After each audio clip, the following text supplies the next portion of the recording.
सभी दोस्तों को नमस्कार। मित्रों, आज इस टेस्ट पेपर हम लोग बात करेंगे राजस्थान के स्वतंत्रता सेनानी। दोस्तों, राजस्थान के स्वतंत्रता सेनानियों से सवाल आते हैं और इसका डिटेल वीडियो हम लोगों ने 8 या 9 पार्ट में यूट्यूब पर पढ़ा है और उसी संबंधित टेस्ट पेपर है। और जो आपके टेस्ट पेपर की सीरीज चल रही है राजस्थान के इतिहास से संबंधित, उसका 110 नंबर क्वेश्चन है, ठीक है। और पार्ट नंबर शायद 13 होगा। तो दोस्तों, स्वागत है आपका इस टेस्ट पेपर में। 110 नंबर क्वेश्चन की हम बात करें। निम्नलिखित पर विचार कीजिए। निम्नलिखित पर विचार कीजिए। पॉइंट नंबर 1, अमरचंद भाटिया 1857 क्रांति में शहीद होने वाले प्रथम राजस्थानी थे, इसलिए उन्हें राजस्थान का मंगल पांडे कहा जाता है। 1 नंबर पॉइंट ये है। पॉइंट नंबर 2, जयपुर राज्य में जनजागृति लाने वाले अर्जुनलाल सेठी को राजपूताना में राष्ट्रीयता का जन्मदाता कहा जाता है। पॉइंट नंबर 3, अर्जुनलाल सेठी को निमाज हत्याकांड में जेल हुई थी। पॉइंट नंबर 4, अर्जुनलाल सेठी जैन वर्धमान पाठशाला के द्वारा क्रांतिकारियों को देश सेवा की शिक्षा देता था। दिए गए कूट का प्रयोग कर आपको सही उत्तर का चयन करना है, यानी चारों पॉइंटों में देखना है कौन कौन से पॉइंट सही हैं और उनको आधार मान के नीचे आपको उत्तर देना है। देखिए, आप लोग प्रयास कीजिए। शाबाश, क्या उत्तर बनेगा?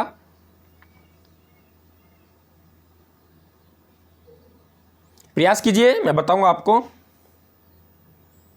चलिए देखिए, पॉइंट नंबर 1 ये कह रहा है कि अमरचंद भाटिया 1857 की क्रांति में शहीद होने वाले प्रथम राजस्थानी थे, इसलिए उन्हें राजस्थान का मंगल पांडे कहा जाता है। दोस्तों, ये बात बिल्कुल सही है। अमरचंद भाटिया कौन थे? अमरचंद भाटिया बीकानेर के रहने वाले थे और बीकानेर में इनका जन्म हुआ। यहाँ से अपने पिता के साथ ग्वालियर चले गए। तब 1857 की क्रांति हुई, तो 1857 क्रांति के समय इन्होंने क्रांतिवीरों को आर्थिक सहयोग दिया था, जिस कारण से अंग्रेज़ों ने इन्हें फांसी पर लटका दिया गया था। भारत में सबसे पहले मंगल पांडे शहीद हुए थे और राजस्थान की हम बात करें तो अमरचंद भाटिया शहीद हुए, इसलिए हम अमरचंद भाटिया को राजस्थान का मंगल पांडे कहते हैं। दोस्तों, ध्यान रखना, 1857 की क्रांति का भामाशाह भी इन्हें ही कहा जाता है, ठीक है। पॉइंट नंबर 2, जयपुर राज्य में जन जागृति लाने वाले अर्जुनलाल सेठी को राजपूताना में राष्ट्रीयता का जन्मदाता कहा जाता है। दोस्तों, ये बात भी सही है। अर्जुनलाल सेठी आप सब जानते हैं कि इन्होंने राजस्थान के क्रांतिवीरों को अपनी पाठशाला में शिक्षा दी और उन्हें सुदृढ़ क्रांतिकारी बनाया, और इसलिए इन्हें जयपुर राज्य में जनजागृति लाने वाले और राजपूताना में राष्ट्रीयता का जन्मदाता इन्हें कहा जाता है। ये पॉइंट भी सही है। पॉइंट नंबर 3 की हम बात करें। अर्जुनलाल सेठी को निमाज हत्याकांड में जेल हुई थी। बिल्कुल, अर्जुनलाल सेठी को जेल हुई तो वे निमाज हत्याकांड में हुई, ये बात भी सही है। पॉइंट नंबर 4, अर्जुनलाल सेठी जैन वर्धमान पाठशाला के द्वारा क्रांतिकारियों को देश सेवा की शिक्षा देता था, ये बात भी सही है। और दोस्तों, ध्यान रखना, इस पाठशाला में जो अध्यापक का काम करता था, शिक्षक का काम करता था, उनका नाम है विष्णुदत्त। विष्णुदत्त नाम का क्रांतिवीर इसमें क्रांतिकारियों को इस पाठशाला में शिक्षा दिया करता था, यह बात भी आप लोग ध्यान रखें। तो चारों पॉइंट सही हैं। और दोस्तों, यदि चारों पॉइंट सही हैं तो हमारे पास में सही उत्तर क्या बनेगा? द। क्लियर? फिर से सुन लें आप लोग। अमरचंद भाटिया बीकानेर के रहने वाले थे, अपने पिता के साथ व्यापार के लिए ग्वालियर चले गए। 1857 की क्रांति हुई तो इन्होंने क्रांतिवीरों को धन दिया, इसलिए इन्हें 1857 क्रांति का भामाशाह कहा जाता है। अमरचंद भाटिया को अंग्रेज़ों ने फांसी दे दी।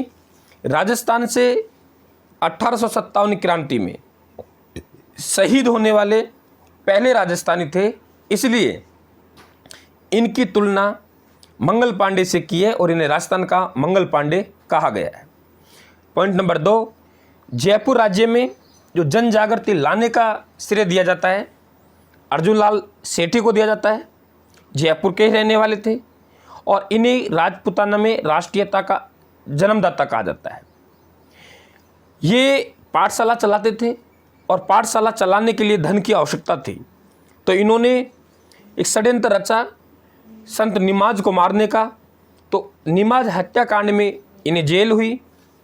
पॉइंट नंबर 4, अर्जुनलाल सेठी जैन वर्धमान पाठशाला के माध्यम से क्रांतिकारियों को देश सेवा की शिक्षा दिया करते थे और उसमें जो अध्यापक के काम करते थे उनका नाम क्या था? विष्णुदत्त। चारों पॉइंट सही हैं मित्रों।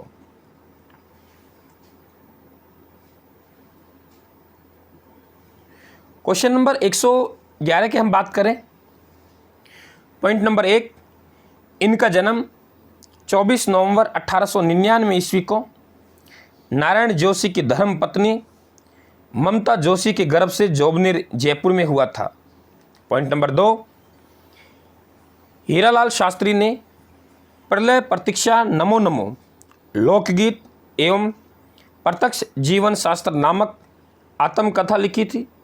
पॉइंट नंबर 3, पंडित हीरालाल शास्त्री ने 12 मई 1929 ईस्वी को टोंक जिले की निवाई तहसील के वनस्थली ग्राम में जीवन कुटीर संस्थान की स्थापना की, जिसमें संचालिका के रूप में कार्य जमनालाल बजाज की धर्मपत्नी जानकी देवी बजाज ने किया था। पॉइंट नंबर 4, हीरालाल शास्त्री 26 जनवरी 1950 ईस्वी को राजस्थान के प्रथम मनोनीत मुख्यमंत्री बने थे।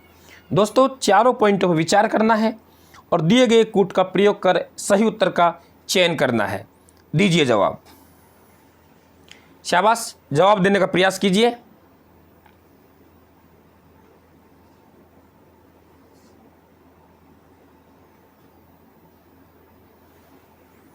प्रयास कीजिए। तो चलिए मैं बताता हूं आपको। देखिए, हीरालाल शास्त्री हैं, इनके पिता का नाम नारायण जोशी था, माँ का नाम ममता जोशी।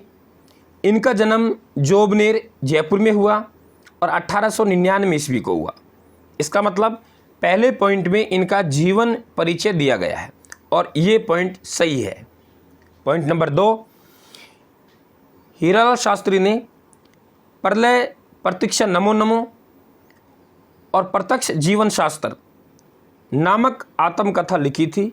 दोस्तों, आप सब जानते हैं, ये पॉइंट भी सही है।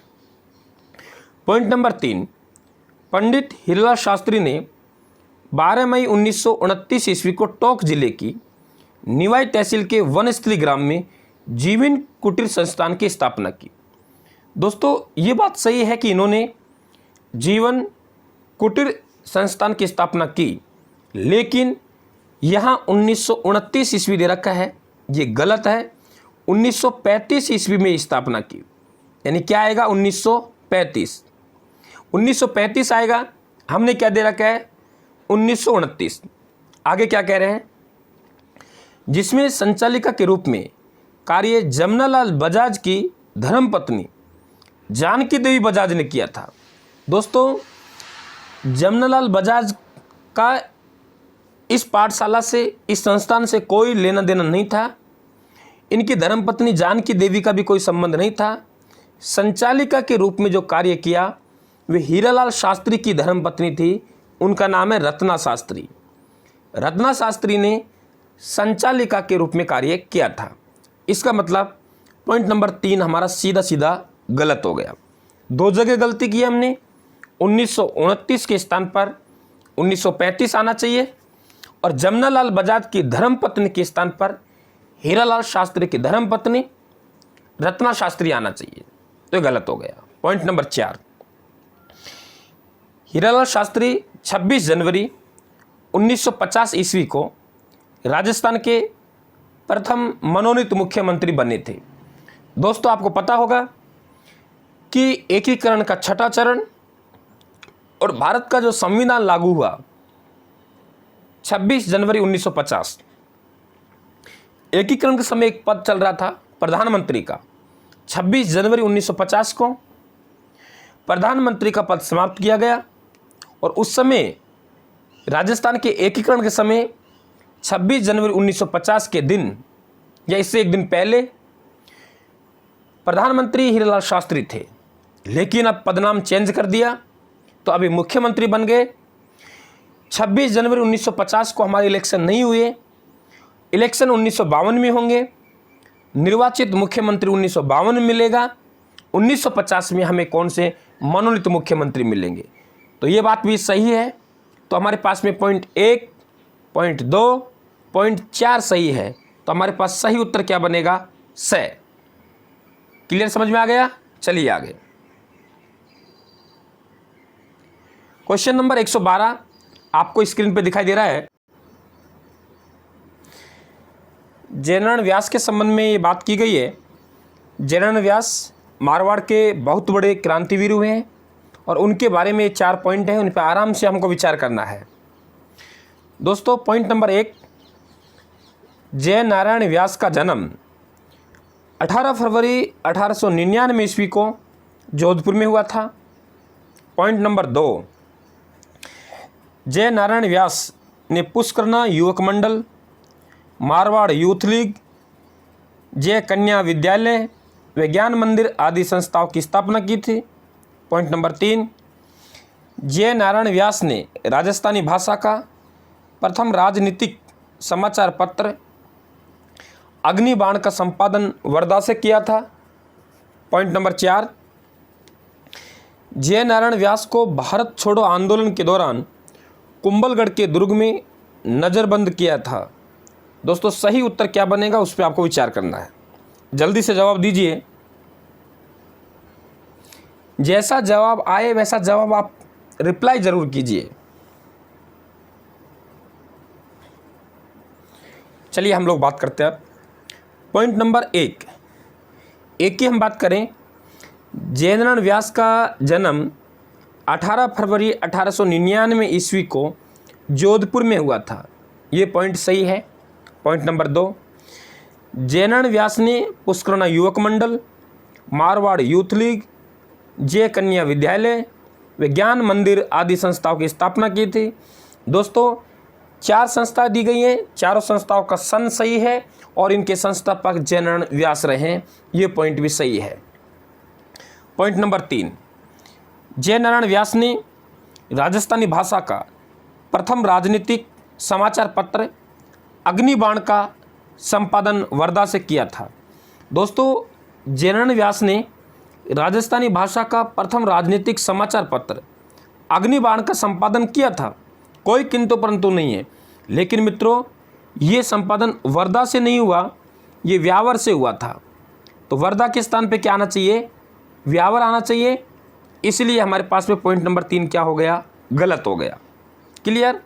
पॉइंट नंबर 4, जयनारायण व्यास को भारत छोड़ो आंदोलन के दौरान कुंभलगढ़ के दुर्ग में नज़रबंद किया था। दोस्तों, बिल्कुल नज़रबंद किया गया था, लेकिन कुंभलगढ़ के दुर्ग में नहीं, इन्हें सिवाना दुर्ग में रखा गया। सिवाना दुर्ग में रखा गया, इसलिए पॉइंट नंबर 4 भी गलत हो गया। फिर से सुने पॉइंट नंबर 3, राजस्थानी भाषा का प्रथम राजनीतिक समाचार पत्र अग्निबाण था। जयनारायण व्यास ने इसका संपादन किया, किंतु इसका प्रकाशन वर्धा से नहीं व्यावर से होता था। पॉइंट नंबर 4, जयनारायण व्यास को गिरफ्तार किया गया था। गिरफ्तार करके नज़रबंद जो किया वे कुंभलगढ़ के दुर्ग में नहीं, सिवाना दुर्ग में किया गया था। क्लियर। इसलिए पॉइंट नंबर 3 और पॉइंट नंबर 4 हमारे पास में गलत है और हमारे पास में सही है पॉइंट नंबर 1 और पॉइंट नंबर 2। इसलिए सही उत्तर क्या बनेगा? ए। दोस्तों, समझ में आ रहा होगा? नोट कर लेना एक एक बात को। यह मैंने वे ही पॉइंट उठाए हैं जो एग्जाम की दृष्टि से बहुत महत्वपूर्ण है। काम पसंद आ रहा है, वीडियो को लाइक कर दीजिए। जो बच्चे नए हैं चैनल को सब्सक्राइब कर लें और इसका जो PDF है वे आपको रायथान टेलीग्राम चैनल पर मिल जाएगा। दोस्तों, क्वेश्चन नंबर 113 छोटा सा क्वेश्चन है। महाकवि माघ के संबंध में निम्नलिखित पर विचार कीजिए। पॉइंट नंबर 1, संस्कृत के महाकवि माघ का जन्म भीनमाल जालोर में हुआ था। नंबर 2, महाकवि माघ का विवाह मालन देवी से हुआ था। पॉइंट नंबर 3, महाकवि माघ ने शिशुपाल वधम की रचना की थी। दोस्तों सही क्या बनेगा? जल्दी से जवाब दीजिए, इसका सही उत्तर क्या बनेगा? दोस्तों इसमें तीनों पॉइंट ही सही हैं, तो हमारे पास सही उत्तर क्या बनेगा? द। क्लियर? चलिए आगे। क्वेश्चन नंबर 114, जमनालाल बजाज के संबंध में 4 पॉइंट दिए हैं, विचार करना है, सही उत्तर का चयन करना है। दोस्तों जमनालाल बजाज से सवाल भी आता है, इसलिए मैंने इसको अलग से पॉइंट बनाया है। देखिए पॉइंट नंबर 1, इनका जन्म 4 नवंबर 1889 ईस्वी को कन्हैयाराम बजाज की पत्नी बिरदी देवी के गर्भ से काशी का वास सीकर में हुआ था। बताइए दोस्तों 1 नंबर पॉइंट सही है या गलत है? 1 नंबर पॉइंट सही है या गलत है? यस, ये पॉइंट बिल्कुल सही है। रट लेना, इनका जन्म 4 नवंबर 1889 ईस्वी को कन्हैयाराम बजाज की पत्नी बिरदी देवी के गर्भ से काशी का वास सीकर में हुआ था। जन्म 4 नवंबर 1889 ईस्वी। पिता का नाम कन्हैयाराम बजाज, माँ का नाम बिरदी देवी, जन्म स्थल है काशी का वास सीकर।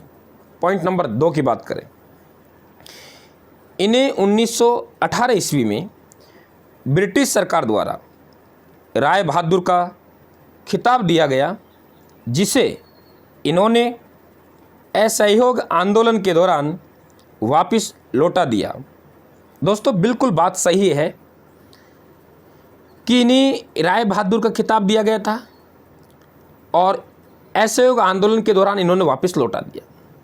पॉइंट नंबर 3, इनके द्वारा 1931 ईस्वी में चरखा संघ कोष्टक में जयपुर की स्थापना की गई थी। जल्दी से बताइए पॉइंट नंबर 3 सही होगा या गलत होगा? दोस्तों पॉइंट नंबर 3 गलत होगा। क्यों गलत होगा? ये बात सही है कि इन्होंने चरखा संघ की स्थापना की जयपुर में, लेकिन मेरे मित्रों जहाँ 1931 ईस्वी है वहाँ 1927 ईस्वी आएगा, यानी ये काम 1927 ईस्वी में किया गया। हमने क्या लिखा है? 1931 ईस्वी, इसीलिए क्या हो जाएगा? ये गलत हो जाएगा। पॉइंट नंबर 4, इन्हें महात्मा गांधी का 5वां पुत्र, राजस्थान का भामाशाह व गुलाम नंबर 4 आदि उपनामों से भी जाना जाता था। मित्रों ये बात भी सही है, इन्हें महात्मा गांधी का 5वां पुत्र कहते हैं। ऐसा माना जाता है कि इनकी एक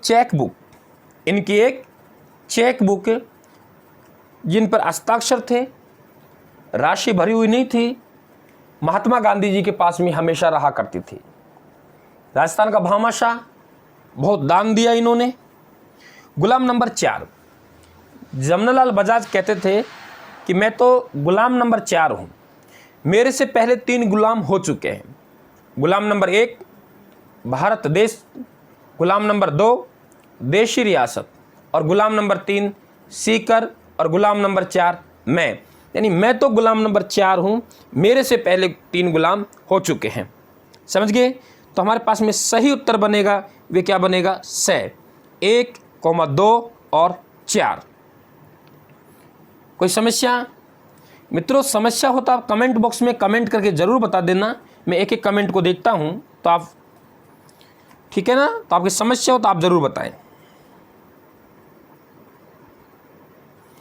क्वेश्चन नंबर 115, विजय सिंह पथिक भी बहुत बड़े किसान नेता और क्रांतिकारी रहे हैं, उनका भी मैंने अलग से ही एक पॉइंट बनाया है, एक क्वेश्चन बनाया है। और दोस्तों ये पॉइंट एक क्वेश्चन नहीं है, लगभग 10-12 आंकड़े आपको एक क्वेश्चन देके जा रहा है, ठीक है ना?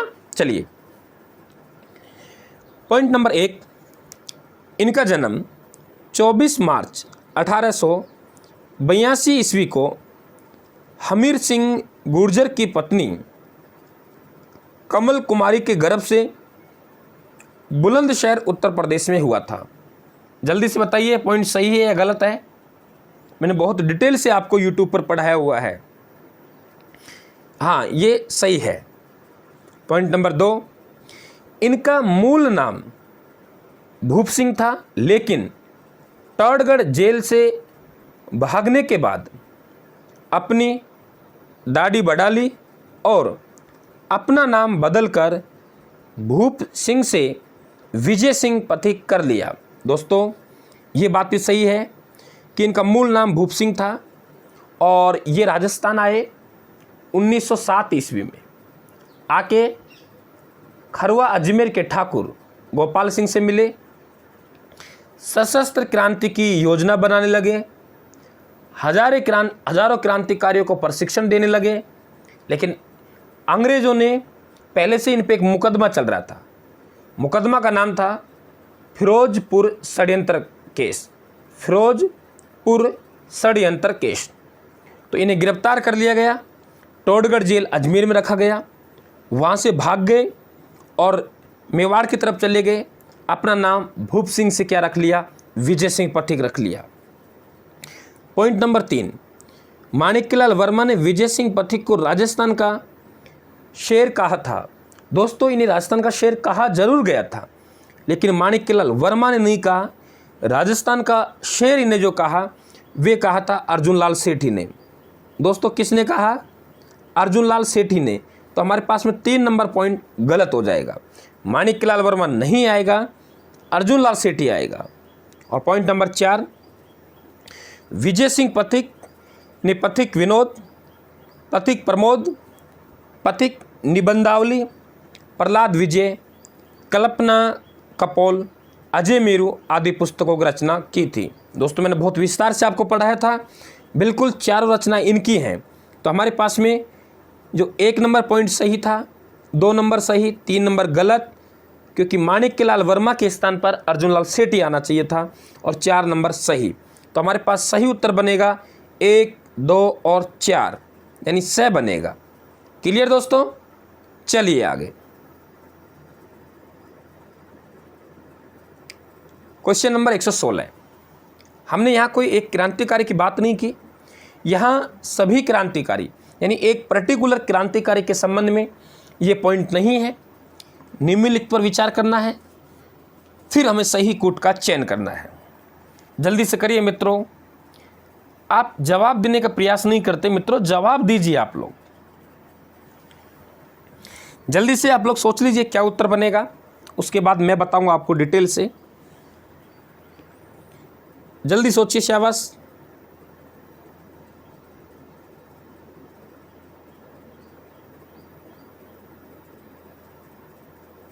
चलिए मैं बताता हूं। देखिए मित्रों, पॉइंट नंबर 1 ये कह रहा है, हरिभाऊ उपाध्याय ने हटुंडी अजमेर में गांधी आश्रम 1927 व महिला शिक्षा सदन 1945 की स्थापना की थी।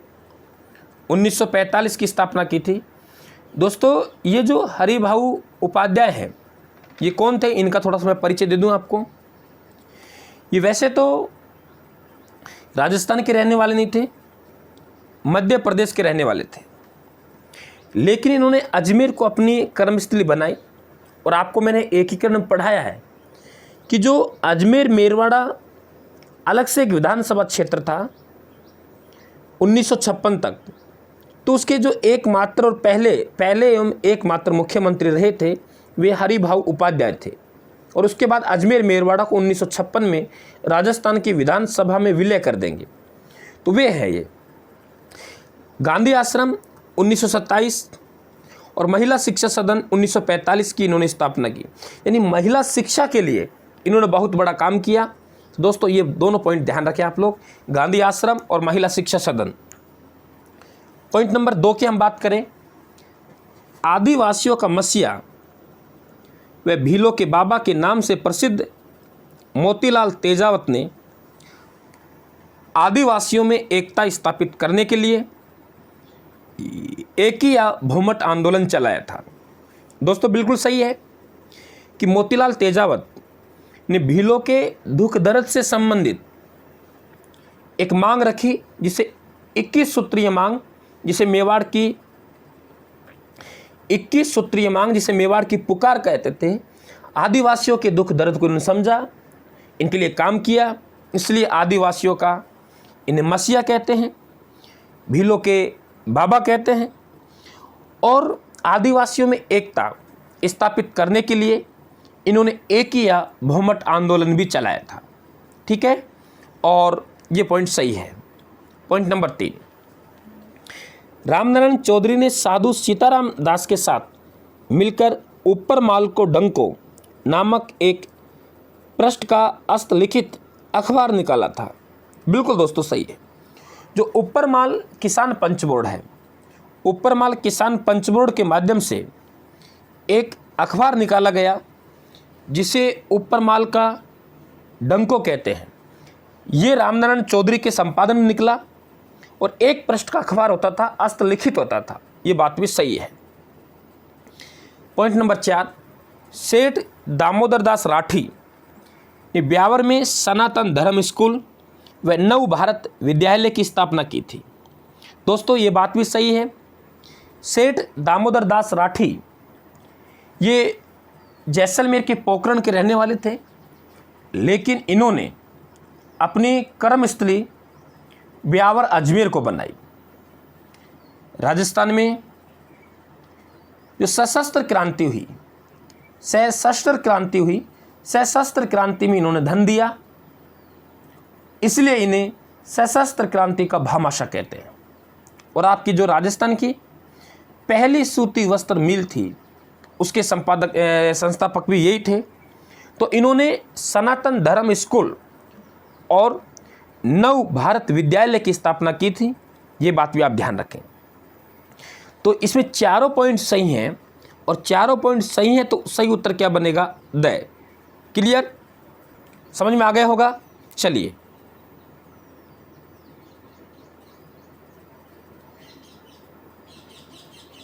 क्वेश्चन नंबर 117 की हम बात करें। निम्नलिखित पर विचार करना है। Point number 1, point number 2, point number 3, 4 point हैं। जल्दी से एक नज़र मार लीजिए। अपना जवाब जो भी हो आप सोच लीजिए, कमेंट बॉक्स में कमेंट करके बता दीजिए, और फिर आप लोग एक एक पॉइंट को समझने का प्रयास कीजिए।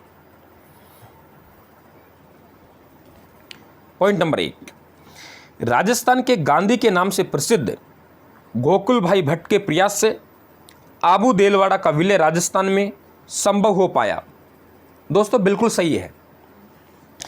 राजस्थान के गांधी के नाम से प्रसिद्ध गोकुल भाई भट्ट के प्रयास से आबू देलवाड़ा का विलय राजस्थान में संभव हो पाया, क्योंकि मैंने आपको एकीकरण में समझाया है कि सरदार वल्लभ भाई पटेल गुजरात से थे, और एक बार संपूर्ण सिरोही को सरदार पटेल बम्बई प्रांत में ले गए थे।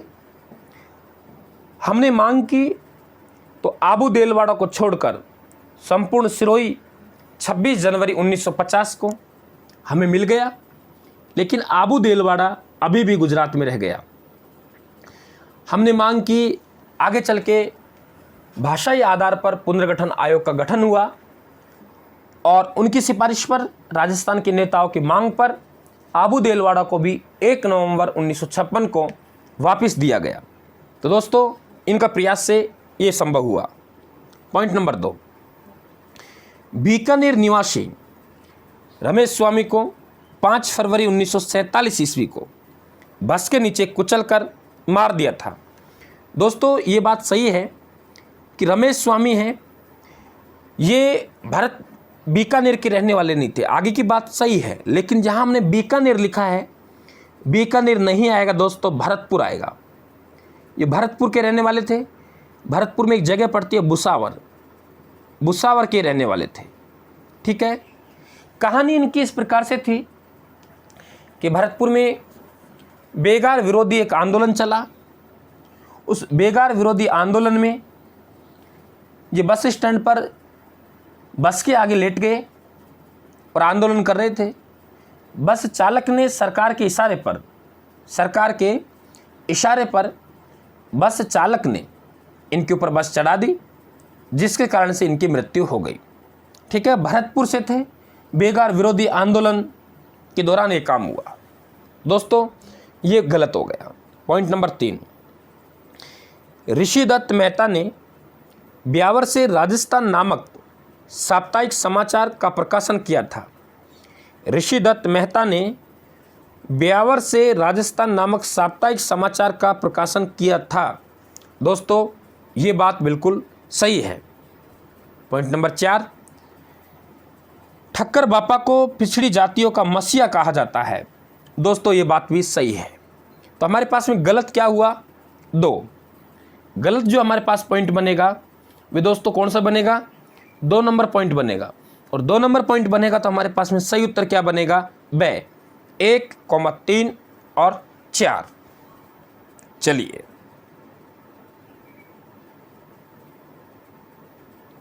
क्वेश्चन नंबर हम लोग 118 की बात करें। सागरमल गोपा के संबंध में है। सागरमल गोपा कौन थे? मैंने आपको बहुत विस्तृत रूप से पढ़ाया है। चलिए हम लोग एक एक पॉइंट पर बात करें। आपका कुछ जवाब बन रहा है, आप सोच लीजिए। देखिए पॉइंट नंबर 1, इनका जन्म 3 नवंबर 1900 ईस्वी को जैसलमेर में हुआ था। दोस्तों बिल्कुल सही है, जैसलमेर के रहने वाले थे और 1900 ईस्वी में इनका जन्म हुआ।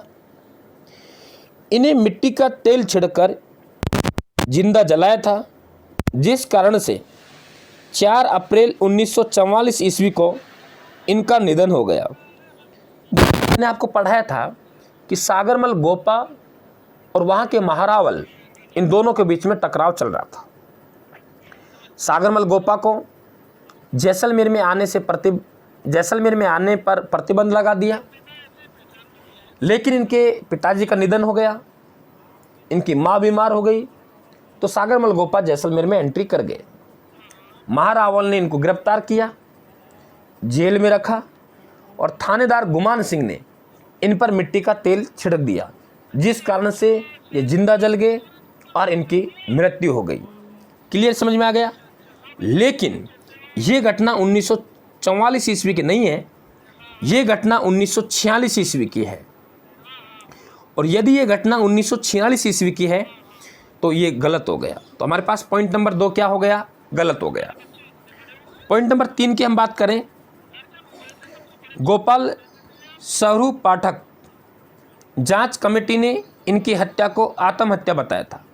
दोस्तों जनता ने आंदोलन किया, मांग की कि सागरमल गोपा हत्याकांड की जांच होनी चाहिए। तो गोपाल स्वरूप पाठक जांच कमेटी गठन किया, लेकिन इन्होंने अपनी रिपोर्ट में ये कहा कि ये तो आत्महत्या है, इन्होंने आत्महत्या की है। तो पॉइंट नंबर 3 भी हमारा सही हो गया। पॉइंट नंबर 4 की हम बात करें। पॉइंट नंबर 4 की हम बात करें, इन्होंने जैसलमेर में गुंडाराज, आज़ादी रो दीवानों व रघुनाथ सिंह का मुकदमा आदि पुस्तकों की रचना की। दोस्तों इन्होंने पुस्तक लिखी, जैसलमेर में गुंडाराज, आज़ादी रो दीवानों व रघुनाथ सिंह का मुकदमा। ये बिल्कुल सही है, इनकी रचनाएं हैं ये, तो ये सही हो गया। तो हमारे पास में गलत 2 है। 2 क्यों है भाई? इसकी PDF आपको राजस्थान टेलीग्राम चैनल पर मिल जाएगी, वहाँ से ले लें। 2 गलत क्यों है? जहाँ 1944 लिखा है वहाँ 1946 आना चाहिए। ठीक है, तो हमारे पास सही उत्तर बनेगा स। चलिए क्वेश्चन नंबर 119, केसर सिंह बारेट। नमन है बारेट परिवार को, बहुत विस्तार से हमने पढ़ा था यूट्यूब पर, 2-3 घंटे लगाए थे इस परिवार को पढ़ने पर।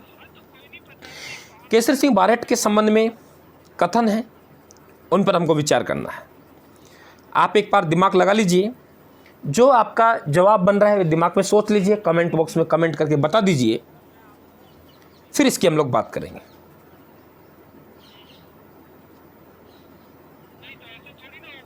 अच्छा सवाल है, अंक देने वाला सवाल है।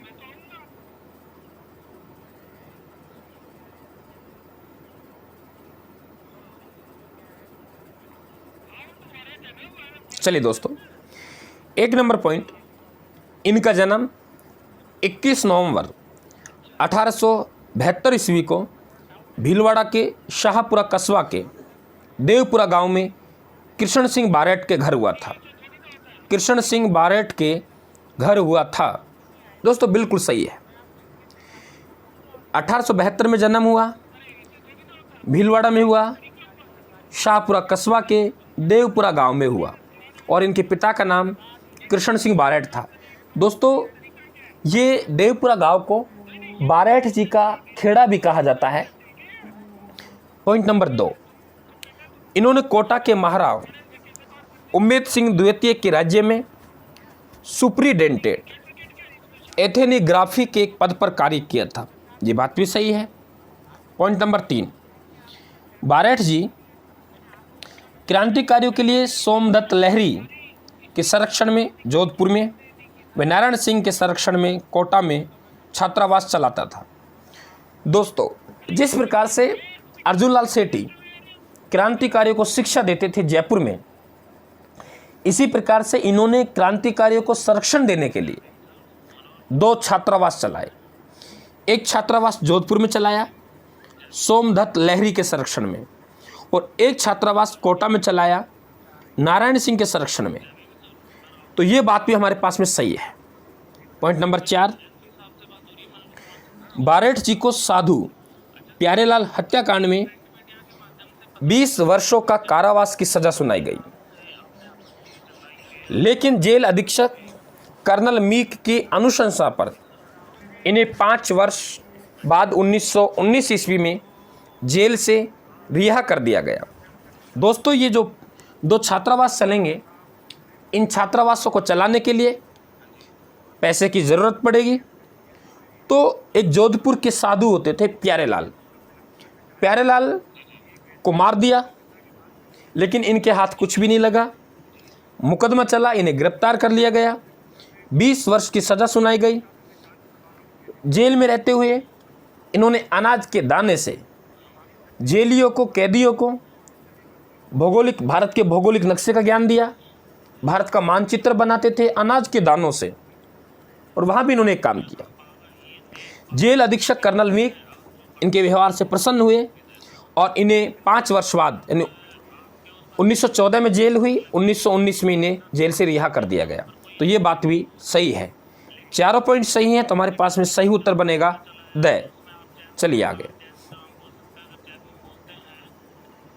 क्वेश्चन नंबर 120 की हम बात करें। केसरी सिंह बारेट के संबंध में निम्नलिखित पर विचार कीजिए। फिर केसरी सिंह बारेट पर ये सवाल है। Point number 1, point number 2, point number 3, point number 4 आपको दिखाई दे रहे हैं। आप थोड़ा विचार कर लीजिए, जो आपके दिमाग में आ रहा है उसे उत्तर को सोच लीजिए। कमेंट बॉक्स में भी कमेंट करके बता दीजिए, फिर आपसे बात करूंगा।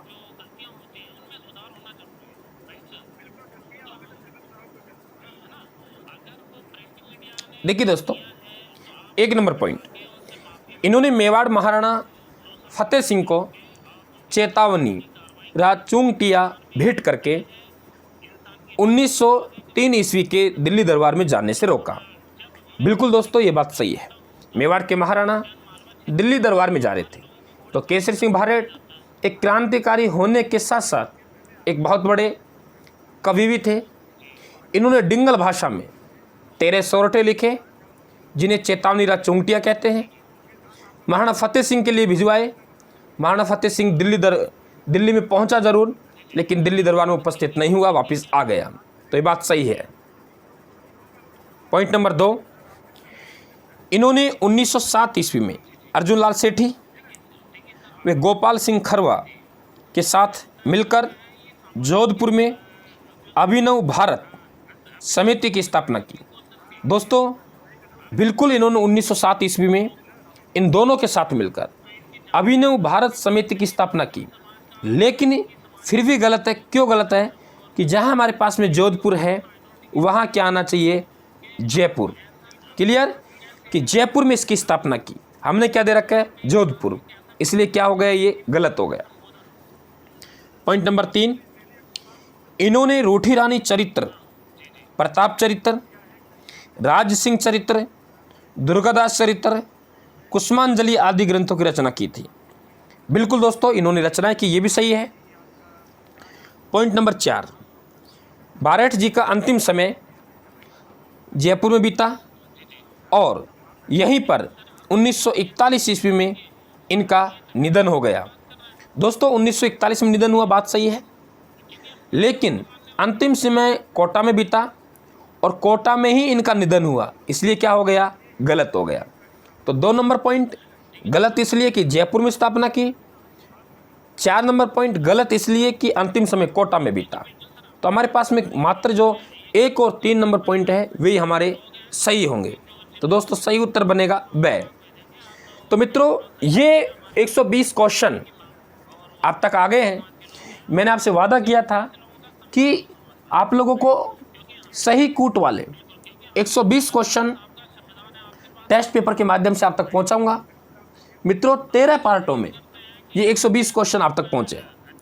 मैं समझता हूं और आपको विनम्र भाव से ये विश्वास दिलाना चाहता हूं कि आप किसी भी टेस्ट पेपर को दें, किसी भी एग्जाम के पेपर को दें, आपको जितनी कट ऑफ जाएगी, जितने आपको अंकों की आवश्यकता है, ये 13 टेस्ट पेपर आपको वे अंक दे देंगे। क्योंकि मैंने 10-12 साल का जो अनुभव रहा है, उस अनुभव को यहाँ झोंकने का प्रयास किया है और यहाँ वे फैक्ट उठाए हैं, वे तथ्य उठाए हैं जो एग्जामिनर पूछता है। तो इसको बारी बारी 13 पार्ट हैं, इन्हें प्रैक्टिस करते रहना। टेलीग्राम चैनल से इसकी PDF डाउनलोड करके आप लोग उसके प्रिंट निकाल लें और बार बार आप प्रैक्टिस करें। दोस्तों ये आंकड़े यदि याद हो गए आपके, तो निश्चित तौर से आपको राजस्थान के इतिहास में कोई समस्या नहीं आएगी। तो एक जो टेस्ट सीरीज का हमारा पार्ट था राजस्थान के इतिहास से संबंधित, जो भी सही कूट वाले प्रश्न वे कंप्लीट हो गए, इसलिए सभी को बधाई हो। और नया पार्ट वस्तुनिष्ठ प्रश्नों का एक पार्ट और शुरू कर दूंगा, जो YouTube वीडियो के साथ साथ धीरे धीरे यहाँ चलता रहेगा। दोस्तों समय कम मिल पाता है, लेकिन तब भी मिल पाता है, तब मैं रिकॉर्ड करके वीडियो आप तक पहुँचा पाता हूँ। तो दोस्तों कभी वीडियो नहीं आए उसके लिए क्षमा करना मुझे, और अपने राजस्थान परिवार को आगे बढ़ाएं। चैनल को सब्सक्राइब करें, आप भी करें, अपने परिवार से करवाएं, अपने दोस्तों के पास भेजें, उनसे करवाएं। तो दोस्तों और ये जो पार्ट हैं इन्हें हर आवश्यकता वाले ज़रूरतमंद हमारे भाई बहनों तक पहुंचाएं, ये काम आपका है। तो दोस्तों सभी को नमस्कार, फिर एक नई सीरीज शुरू करेंगे, ठीक है? ओके, नमस्कार सभी।